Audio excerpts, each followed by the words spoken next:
Welcome back to my channel learners buddy. നാം ഇവിടെ പഠിക്കുവാൻ പോകുന്നത് NCERT സിലബസിലെ 5ാം ക്ലാസ്സിലെ ടീം വർക്ക് എന്ന പാഠത്തിലെ എക്സർസൈസാണ്. ഇത് പുസ്തകത്തിലെ പേജ് 23 മുതലുള്ളതാണ്. നമുക്ക് ആ പാഠത്തിലേക്കൊന്ന് പോകാം. നോക്കിക്കേ, the want of a nail. ഒരു ആണിയില്ലാത്തതുകൊണ്ട് എന്തെല്ലാം സംഭവിച്ചു എന്ന്.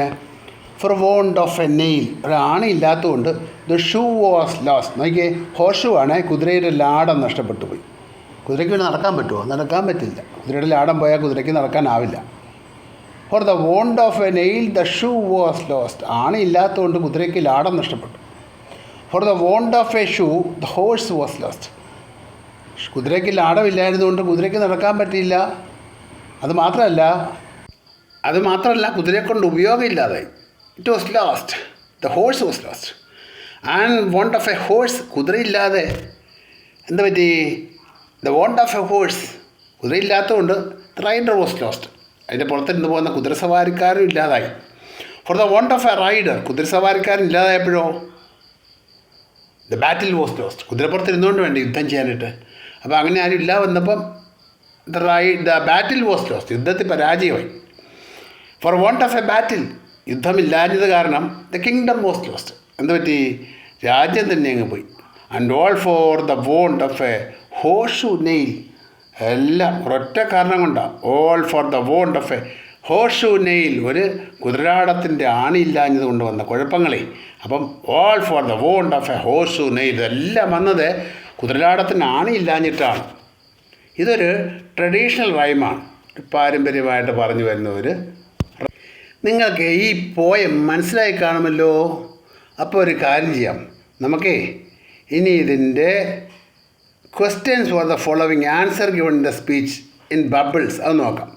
ദാ ഒരു bubble. Now form questions for the answers given in the speech bubble. Speech bubble തന്നിട്ടുണ്ട്, അതിൻ്റെ അകത്ത് ആൻസർ തന്നിട്ടുണ്ട്, പക്ഷെ ചോദ്യമില്ല. അപ്പോൾ നമ്മൾ ആ ചോദ്യം കണ്ടുപിടിക്കണം. The shoe was lost because of the nail.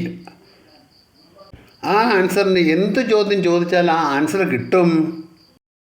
നമുക്ക് ആ ചോദ്യമാണ് കണ്ടുപിടിക്കേണ്ടത്. ആണി കാരണമാണ് ഷൂ നഷ്ടപ്പെട്ടത്. അപ്പോൾ നമ്മൾ ചോദിക്കേണ്ടത് എന്ത് കാരണമാണ് ഷൂ നഷ്ടപ്പെട്ടത് ചോദിക്കണം, അല്ലേ? എന്ത് കാര്യം കൊണ്ടാണ് ഷൂ നഷ്ടപ്പെട്ടത്? അതിങ്ങനെയാണ് ചോദിക്കാൻ പറ്റുന്നത്. Y was the shoe lost? Y was the shoe lost? അപ്പോൾ ഇത് നമ്മൾ ഉത്തരം പറയും the shoe was lost because of the nail. അപ്പോൾ ചോദ്യം നമുക്ക് കിട്ടിയല്ലോ. Y was the shoe lost? അതാണ് എൻ്റെ ചോദ്യം. മനസ്സിലായോ? അടുത്ത ചോദ്യം നോക്കിക്കേ. അടുത്ത ബബിളിൻ്റെ അകത്ത് എന്താ കിടക്കുന്നത്? The kingdom was lost because of the battle could not fought. The kingdom was lost, രാജ്യം നഷ്ടമായത് because battle could not be fought, യുദ്ധം നടത്താൻ പറ്റില്ല, അതുകൊണ്ടാണ്. അപ്പോൾ എങ്ങനെയാണ് രാജ്യം നഷ്ടപ്പെട്ടത്? അതിന് നമ്മൾ ചോദ്യം ചോദിക്കും, അല്ലേ?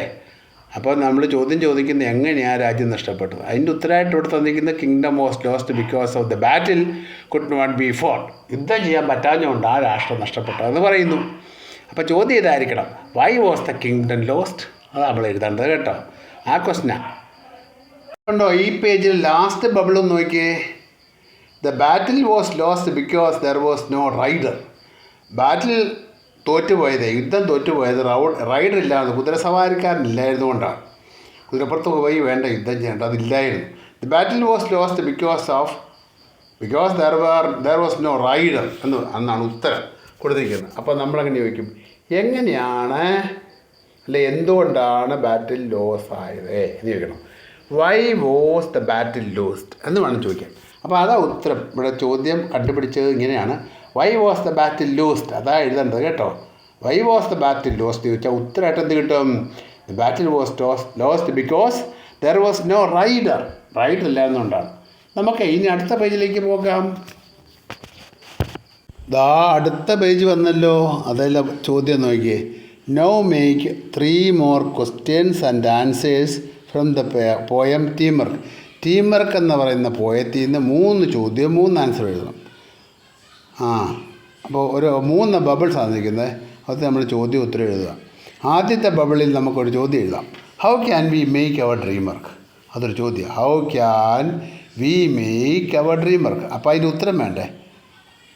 V can make our dream work by our combined work. അങ്ങനെ ഉത്തരം എഴുതാം. ചോദ്യം ഒന്നുകൂടെ പറയാം. How can we make our dream work? Answer ഇതാണ്. We can make our dream work by our combined work. അത് ഒന്നാമത്തെ ബബിളിൽ എഴുതണേ. രണ്ടാമത്തെ ബബിളിലോ how can we shoot a basketball? How can we shoot a basketball? ഒരു basketball എങ്ങനെയാണ് ആ ലൂപ്പിൻ്റെ അകത്തോട്ട് ഇടുന്നതെന്നാണ് ചോദിക്കുന്നത്. അപ്പോൾ ഇതിൻ്റെ ഉത്തരം by passing ball among the players. By passing ball among the players. അതാ ഉത്തരം. ഫുള്ളായിട്ട് എഴുതണമെങ്കിൽ we can shoot a basketball by passing ball among the players എന്നെഴുതണം കേട്ടോ. We can shoot a basketball by passing ball among the players. അടുത്തത് how can we win a relay raise? How can we win a relay race? ഒരു relay race എങ്ങനെയാണ് പാസ്സാകുന്നത്? We can win a relay race by passing the baton. By passing the baton. അത് ആൻസറെ മുഴുവനായിട്ട് എഴുതുമ്പോൾ അങ്ങനെ എഴുതും. We can win our relay race by passing the baton. അത്രയും മുഴുവനായിട്ട് എഴുതണം കേട്ടോ. ശരി, ഇനി അടുത്തത് നോക്കിയേ. Picture composition. Look at the picture and answer the questions in one sentence using the word clues given the box. ബോക്സിൽ കൊടുക്കുന്നതനുസരിച്ച് ഒറ്റ വാക്കിൽ ഉത്തരം പറയുക എന്നാ. അപ്പോൾ ഏതൊക്കെ വാക്കുകളാണ് തന്നിരിക്കുന്നതെന്ന് നോക്കി. പ്ലംബർ പൈപ്പ് ഉണ്ടാക്കുന്നയാൾ, പെയിൻറ്റർ പെയിൻറ്റ് ചെയ്യുന്നയാൾ, മെയ്സൺ ഇഷ്ടിയൊക്കെ വെച്ച് ഭിത്തിയും കെട്ടിടമൊക്കെ ഉണ്ടാക്കുന്നയാൾ, ഇലക്ട്രീഷ്യൻ കറണ്ടിൻ്റെ പണിയൊക്കെ ചെയ്യുന്നയാൾ, വയറിംഗ് ഒക്കെ നടത്തുന്നയാൾ ഇലക്ട്രീഷ്യൻ, ലേബറർ സാധാരണ കൂലിപ്പണിക്കാരൻ, എന്നാ ജോലിയും ചെയ്തോളും പുള്ളി. കാർപ്പൻ്റർ ആരാ? തടി കൊണ്ട് മേശ ഉണ്ടാക്കും, ജനലുണ്ടാക്കും, കഥ ഉണ്ടാക്കും. അയാൾ കാർപ്പൻ്ററാണ്. ആശാരിപ്പണി ചെയ്യുന്നയാൾ, മരപ്പണി ചെയ്യുന്നയാൾ. മനസ്സിലായോ? അടുത്തത് ഗാർഡനറാണ്. അയാൾ പൂന്തോട്ടത്തിൽ ചെടികളൊക്കെ വെച്ച് പൂന്തോട്ടക്കാരൻ അതാ. അപ്പോൾ അത്രയും വാക്കിൽ നിന്ന് നമ്മൾ താഴെ കാണുന്ന 5 ചോദ്യങ്ങൾ പൂരിപ്പിക്കണം. ഒറ്റ വാക്കിൽ ഉത്തരം എഴുതിയാൽ മതി കേട്ടോ, എളുപ്പമുണ്ട്. Who is laying the bricks? Answer mason. ആരാണ് ഇഷ്ടിക അടുക്കി ഭിത്തി ഉണ്ടാക്കുന്നതെന്നാണ്. Who is laying the bricks? ആ പടത്തിലുണ്ട് ഒരു മനുഷ്യൻ ഇന്നുകൊണ്ട് ബ്രിക്സ് ലേയിങ്. അയാൾ മെയ്സണാണ് അല്ലേ, മെയ്സൺ. അടുത്തത് who is holding the ladder? ആരായി ലാഡർ എടുത്ത് പിടിച്ചിരിക്കുന്നത്? അത് ലേബറാണ്. സാധാരണ ചെറിയ ജോലിയൊക്കെ ലേബറാണ് ചെയ്യുന്നത്, പണിക്കാരൻ. മൂന്നാമത് who is the man on the ladder? ലാഡറെ കയറി നിന്നുകൊണ്ടിരുത്തൻ്റെ വയറിംഗ് ഒക്കെ നടത്തുന്നുണ്ട്. അപ്പോൾ അയാൾ ഇലക്ട്രീഷ്യനാണ് അല്ലേ. The man who is on the ladder is electrician. Electrician എന്നാണ് ഉത്തരം എഴുതേണ്ടത്. Who is making door? കഥ ഉണ്ടാക്കുന്ന ആളാരാ? കാർപ്പൻ്ററാ. ആശാരിപ്പണി ചെയ്യുന്നയാൾ, മരപ്പണി ചെയ്യുന്നയാൾ കാർപ്പൻ്റർ. ഇനി അഞ്ചാമത്തത് who is painting the walls? എളുപ്പമല്ലേ, പെയിൻറ്ററാണ് ചെയ്യുന്നത്. അപ്പോൾ എഴുതേണ്ട പെയിൻറ്റർ എന്നാണ്. മനസ്സിലായില്ലേ? അപ്പോൾ അത് 5 എണ്ണം കഴിഞ്ഞ് നിങ്ങൾ വൃത്തിയായിട്ട് എഴുതി വെക്കണേ. അടുത്തത് now make up a story about the picture. Give names to the people. ഒരു കഥ എഴുതണം. അതിൽ ഗീവ് ഒരു കഥ ഉണ്ടാക്കണം. വീടുണ്ടാക്കി അവിടുത്തെ ആശാരിപ്പണി ചെയ്യുന്നതും കഥ ഉണ്ടാക്കുന്നതും ഇലക്ട്രീഷ്യൻ വയറിങ് നടത്തുന്നതും ഒക്കെ കാര്യങ്ങൾ നിങ്ങളൊക്കെ ഒരാൾ പെയിൻറ്റ് ചെയ്യുന്നു. അതൊക്കെ നിങ്ങളൊരു കഥയായിട്ട് എഴുതണേ കേട്ടോ. അത് ചുമ്മാ ഒരു ഭാവന പോരെ, നിങ്ങൾ പെട്ടെന്ന് നിങ്ങൾക്ക് പറ്റുമത് കേട്ടോ. അടുത്തത് tell a story in groups of 5. Discuss what you enjoy during A loan. 5 പേര് കൂടി ഇരുന്ന് 5 കൂടി ഇന്ന് ചർച്ച ചെയ്തിട്ട് നിങ്ങൾ എഴുതണം. എന്താ, ഏത് ചെയ്യുമ്പോഴാണ് നിങ്ങൾക്ക് എൻജോയ്മെൻ്റ് എന്ന് അല്ലേ. What you enjoy during A loan, ഒറ്റയ്ക്ക് ചെയ്യുമ്പം എൻജോയ് ചെയ്യുന്ന വിഷയം എന്തൊക്കെയാണ്. What you like doing as a group, in a group, ഒരു ഗ്രൂപ്പായിട്ട് ചെയ്യാനുള്ള വർക്കുകൾ എന്തൊക്കെയാണ്. അപ്പോൾ അതെവിടെ ഒരു ഉണ്ടോ, തന്നിരിക്കുന്നുണ്ടോ, എഴുതത്താനുണ്ടോ. Things I like doing alone, അത് താഴേക്ക് എഴുതണം, ഒറ്റയ്ക്ക് ചെയ്യുന്ന കാര്യങ്ങൾ. ഇപ്പോഴത്തെ things I like doing in a group അത് താഴേക്ക് എഴുതുക. അത് ഓരോന്നും മനസ്സിലായില്ലേ? അപ്പോൾ നമുക്ക് നോക്കാം. Things I like doing alone, ഒറ്റയ്ക്ക് ചെയ്യുന്ന കാര്യങ്ങൾ. ആദ്യത്തെ കോളത്തിൻ്റെ അകത്ത് നമുക്ക് വേണമെങ്കിൽ പെയിൻറ്റിങ് എന്ന് എഴുതാം. പെയിൻറ്റിങ് ഇല്ലേ? രണ്ടാമത്തെ വിധത്തിൽ എന്തെഴുതും? റീഡിങ് ബുക്സ് എന്ന് എഴുതാം ഇല്ലേ? മൂന്നാമത്തെ ലിസണിങ് ടു മ്യൂസിക് എന്ന് എഴുതാം. ശരിയല്ലേ? താഴേക്ക് ലിസണിങ് ദ മ്യൂസിക്, പാട്ട് കേൾക്കാൻ വേണ്ടി ആരുടെയും കൂട്ടും ആവശ്യമില്ല അല്ലേ?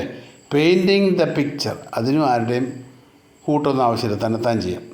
റീഡിങ് ദ സ്റ്റോറി ബുക്സ്, അത് ശരിക്കും തന്നെത്താൻ ചെയ്യാം അല്ലേ? അടുത്തത് things I like doing in a group, ഒറ്റ ഗ്രൂപ്പായിട്ട് ചെയ്യാൻ പറ്റുന്നതാണെന്ന് നോക്കാം. അതൊക്കെ ഡാൻസിങ് അല്ലേ? ഒറ്റയ്ക്ക് ചെയ്യുന്നതിനൊക്കെ ഒരാളുടെ കൂടെയുള്ളതല്ലേ, 1-2 പേര്. അപ്പം അങ്ങനെ ഡാൻസ് ചെയ്യാൻ പറ്റും ഗ്രൂപ്പായിട്ട്. പിന്നെയോ പ്ലേയിങ് ഫുട്ബോൾ, അതും ഗ്രൂപ്പായിട്ടാണ് ചെയ്യുന്നത് അല്ലേ? പ്ലേയിങ് ഫുട്ബോൾ അതും ഗ്രൂപ്പായിട്ടാണ് ചെയ്യുന്നത്. പിന്നെ എന്താ ഒരു കളി ഗ്രൂപ്പായിട്ട് ചെയ്യുന്നത്? എന്താണ്?